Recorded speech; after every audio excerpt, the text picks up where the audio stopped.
Hello dear student. आज मैं आपको डीसी लोड लाइन और क्यू पॉइंट के बारे में कुछ बताऊंगा। ये हमारा है एक DC equivalent circuit of common emitter amplifier. इसमें जब हम आउटपुट साइड में केवीएल लगाते हैं, जैसा कि हम देख रहे हैं, ये केवीएल अप्लाई किया मैंने आउटपुट साइड में, तो क्या आ गया, VCC minus ICRC minus VCE is equal to 0। तो ये इक्वेशन निकल के आ गई, VCC minus ICRC minus VCE equal to 0। फिर अब हमने क्या किया, यहाँ से इसी इक्वेशन से हमने VCE निकाल लिया और इसी इक्वेशन से हमने IC निकाल लिया। तो हमारे पास ये दो इक्वेशन आ गई, equation number 1 and equation number 2। Equation number 2 को जब हमने कंपेयर किया स्ट्रेट लाइन की इक्वेशन से, स्ट्रेट लाइन की इक्वेशन क्या होती है, y equal to mx plus c। तो यहाँ से y इज इक्वल टू हो गया IC, m is equal to हो गया -1/RC, दैट इज जो स्लोप होगा उस लाइन का वो होगा -1/RC, और c इज इक्वल टू हो गया VCC/RC। तो अब अगर हमें डीसी लोड लाइन प्लॉट करना है, बेसिकली डीसी लोड लाइन क्या होता है, डीसी लोड लाइन वो इक्वेशन होती है जहाँ पर जब हमारी VCE वैल्यू जब 0 होती है, जब VCE की वैल्यू 0 होती है तब IC की क्या वैल्यू होती है, maximum current of maximum collector current होता है जब VCE 0 होता है, और मैक्सिमम VCE होता है जब IC करंट 0 होता है। तो हमने VCE को एक बार 0 रखा और एक बार IC को 0 रखा, तो जिससे हमें इन दोनों की वैल्यू पता चल गई। कहाँ पे पुट किया हमने, इस इक्वेशन में। यहाँ पे हमने IC जब 0 किया, जब IC 0 किया तो ये वाला टर्म पूरा 0 हो जाएगा और हमें VCE is equal to VCC मिल जाएगा, ये इससे। फिर हमने इसमें VCE 0 रखा तो ये पूरा टर्म 0 हो जाएगा और IC इज इक्वल टू आ जाएगा VCC/RC।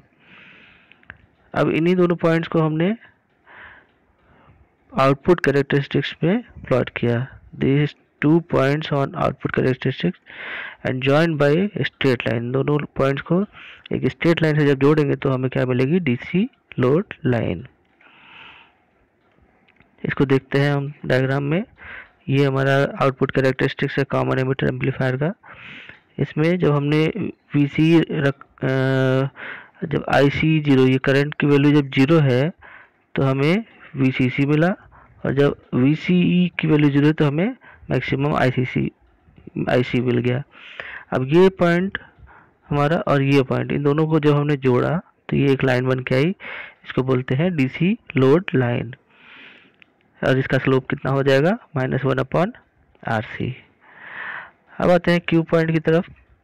बेसिकली क्यू पॉइंट हमारा क्या होता है, क्यू पॉइंट वो ऑपरेटिंग पॉइंट होता है जो ट्रांजिस्टर को बायस करने के बाद मिलता है, और ये क्यू पॉइंट हमारा हमेशा एक्टिव रीजन में रहता है, तभी जो हमारा ट्रांजिस्टर है वो एम्पलीफायर की तरह काम करता है। इसको इसमें देखते हैं डायग्राम में। यहाँ पर जो इसकी ये हमारी है VCE की वैल्यू और ये है IC की वैल्यू। तो यहाँ पर जो हमारा क्यू पॉइंट है वो एकदम सेंटर में लाई कर रहा है, ठीक है, एक्टिव रीजन में लाई कर रहा है।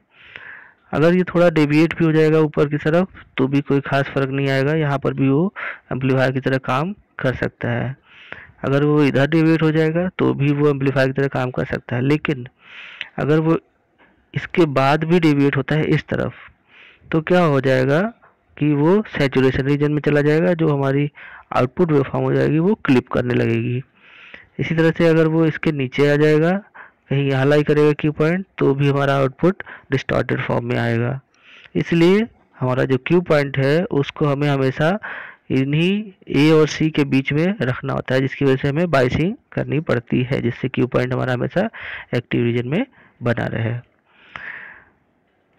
यही यहाँ समझाने की कोशिश की गई है कि क्यू पॉइंट अगर ए और सी के बीच में रहता है तो ये एम्पलीफायर का काम करता है, और अगर वो ए से ऊपर जाता है या बी से नीचे जाता है तो वो एक्टिव या सैचुरेशन या कट ऑफ रीजन में चला जाता है।